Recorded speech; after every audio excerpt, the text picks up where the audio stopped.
આણંદના વઘાસી ગામમાં આવેલી રઘુવીર આંગણ સોસાયટીમાં બિલ્ડર દ્વારા ઉભરાતી ગટરોની સમસ્યાનું નિવારણ નહીં લાવતા આજે સોસાયટીના રહીશોએ હલ્લાબોલ કર્યું હતું। આણંદના વઘાસી ગામમાં આવેલી રઘુવીર આંગણ સોસાયટીમાં બિલ્ડર દ્વારા ઉભરાતી ગટરોની સમસ્યાનું નિવારણ નહીં લાવતા આજે સોસાયટીના રહીશોએ હલ્લાબોલ કર્યું હતું। સોસાયટીના રહીશોએ આક્ષેપો કર્યા હતા કે બિલ્ડર દ્વારા બંગલા દીઠ 50,000 રૂપિયા મેન્ટેનન્સ ચાર્જ લેવા છતાંય કોઈ કામગીરી કરવામાં આવતી નથી। સોસાયટીમાં ઘણા લાંબા સમયથી ગટરો ઉભરાય છે, જે અંગે રજૂઆત કરવા છતાં બિલ્ડર દ્વારા સમસ્યાનું નિવારણ લાવવામાં નહીં આવતા ઉભરાતી ગટરો અને ફેલાતી દુર્ગંધથી રહીશો ત્રાહિમામ પોકારી ઉઠ્યા હતા। રઘુવીર આંગણ સોસાયટીમાં રહું છું। પ્રશ્ન તો એ જ છે કે મેન્ટેનન્સ અમે દર મહિને 750 રૂપિયા આપીએ છીએ અને એમણે જે 51,000 લીધા છે એનું અમારાથી એમણે પૈસા લીધા છે, પણ અમને મેન્ટેનન્સથી કશું કરતા નથી। અને આ જે ગટરનો પ્રોબ્લેમ કે કૂવા ખાડ કૂવા એમણે 7-7 ફૂટના કંઈ કરે છે, 7 ફૂટના કૂવાથી તો કંઈ થાય નહીં, એટલે પછી કે મેં ગટર માટે કશું કર્યું નથી, પણ એમને જે સોલ્યુશન છે એ લાવવું પડે ને ગટર માટે। એટલે સોસાયટીમાં બધા રેલા નીકળે છે ને આ સોસાયટી 100 ઘરની વસ્તી છે, એમાંથી બધા બાળકો રમે છે, તો એમાં ગંદકી તો થવાની છે, રોગચાળો ફાટી નીકળશે ને કશું થશે શું? અને વીઆઈપી સોસાયટી, શું વીઆઈપી સોસાયટી છે? હું 106 નંબરના ઘરમાં રહું છું અને રઘુવીર આંગણ સોસાયટીમાં છેલ્લા 2 વર્ષથી રજૂઆત કરવા છતાં પણ આ ગટરનો પ્રોબ્લેમ સોલ્યુશન થતો નથી। મેન્ટેનન્સના પૈસા 51,000 રૂપિયા લેવા છતાં પણ આની આ જ પરિસ્થિતિ છે અને જે આપણે સ્વાસ્થ્ય અમારા બાળકોના સ્વાસ્થ્ય સામે એકદમ કે ખરાબ રીતે ચેડા થઈ રહ્યા છે અને ઘણા બધા સ્લોગન કરે છે ગવર્મેન્ટ કે સ્વચ્છતા ત્યાં પ્રભુતા। તો શું અમે આ રીતના આટલા સારા સોસાયટીમાં રહેવા છતાં પણ આ બધી તકલીફોનો અમારે સામનો કરવાનો? તો ખાસ વિનંતી છે કે જે બી પ્રોબ્લેમ છે એના વહેલી તકે સોલ્યુશન કરે। આ જસ્ટ એક નારો છે, આના પછી જો સોલ્યુશન નહીં થાય તો આના પછી આંદોલન પણ કરવામાં આવશે। રઘુવીર આંગણ સોસાયટી ઘર નંબર 26 છે। પ્રશ્ન અમારો એ છે કે સોસાયટીમાં છેલ્લા 2 વર્ષથી ગટર લાઈન ઉભરાય છે અને વારંવાર 2-3 વખત ખાડકુવા કર્યા છે।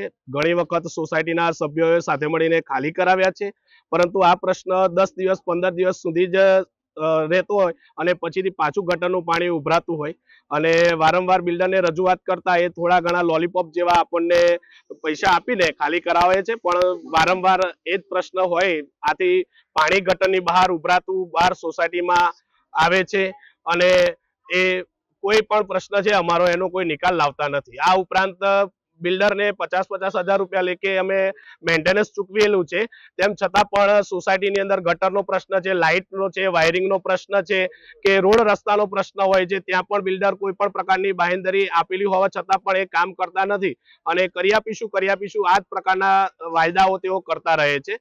કલર સોસાયટીના દરેક ઘરની અંદર 5 વર્ષ પછી કલર કરવાનું પણ એમણે આયોજન કરેલું છે, બિલ્ડરને રજૂઆત પણ કરેલી છે, તેમ છતાં પણ બિલ્ડર આજ દિન સુધી અમને કોઈ સાથ સહકાર આપતા નથી। અત્યારે ઓછામાં ઓછા 115 માંથી 30 જેવા ઘર ખાલી પડેલા છે, એ ઘરને એવા કલર કરી આપે છે અને અમને એવું જાણવા પણ મળ્યું છે કે એવા એ ઘરને રેન્ટ ઉપર આપવાના છે। મારું એમ કેવું છે કે જે ઘરમાં લોકો રહે છે એ લોકોને એવા સુવિધા પૂરી પાડતા નથી અને જે ઘર બદતર હાલતમાં છે કે કોઈ રહેતું જ નથી ત્યાં કલર કરાવે છે। રઘુવીર આંગણ એ સાઈડમાં રહેવાસી છું।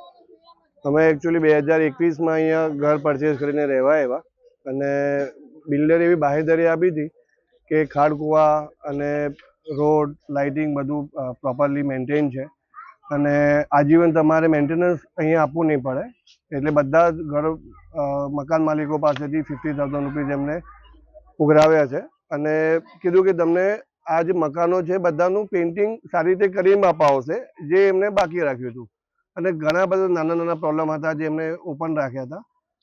પછી એમને છેલ્લે એમને એવું ડિક્લેર કર્યું કે ભાઈ હવે તમે સોસાયટી જાતે ચાલાવો, પણ એમને કોઈ સોસાયટીનું અહીંયા આગળ રજીસ્ટ્રેશન કરી આપ્યું નહીં, ના એમણે સોસાયટીના રહીશોને કોઈ હેલ્પ કરી કે તમે અહીંયા આવીને આ કોઓપરેટિવ સોસાયટીનું રજીસ્ટ્રેશન કરાવો યા જે એમને અપ્રૂવ કરાવી છે સોસાયટીના પ્લાન એ પ્રમાણે તમે કરીને આપો।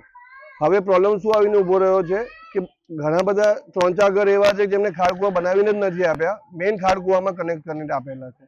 એમને સોસાયટી એક્સચેન્જ પણ કરી તો એના માટે પણ ખાડકુવાનું અલગ કર્યું, પણ ખાડકુવાનું જે એમને પર ઘર જેટલા બનાવવા જોઈએ, સમજો કે મારે 5 ફીટનું બનાવવું જોઈએ, 10 ફીટનું બનાવવું જોઈએ, એની જગ્યાએ એમને 1 ફીટનું ને 2 ફીટનું બનાવીને આપ્યા, એટલે શું થાય વર્ષમાં બધાને ફૂલ થઈ ગયા।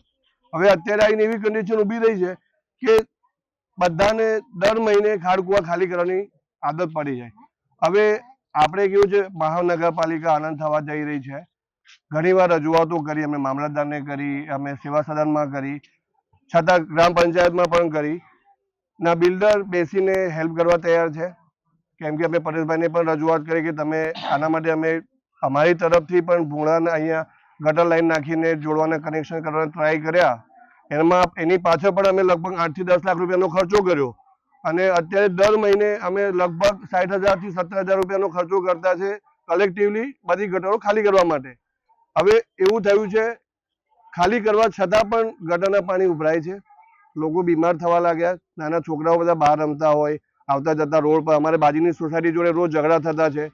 બાજુમાં અમારા પૂર્વ ધારાસભ્યનું પણ સોસાયટી છે, એમને પણ ત્યાંથી કનેક્શન લીધેલા છે, છતાં અમારે કનેક્શન થવા દેતા નથી અને એવું થઈને ઊભું રહ્યું છે કે બધાને આ વસ્તુનો પ્રોબ્લેમ આવીને ઊભો રહ્યો છે। એટલે અમારે કોને રજૂઆત કરવી? બિલ્ડરને રજૂઆત કરી પણ એમને તરફથી કોઈ પગલાં લેવામાં નહીં આવી રહ્યા। મામલતદારને યા અમે હાયર ઓથોરિટીને લખીને રિટર્નમાં આપ્યું છે, છતાં પણ આગળ કંઈ કામ થઈ નથી રહ્યું। તો એટલા માટે અમે મજબૂર થયા છે કે હવે મીડિયામાં આવીને તમને સમજાવે કે કોઈ અમને આનો સાથ આપે અને આગળ અમે વધીએ।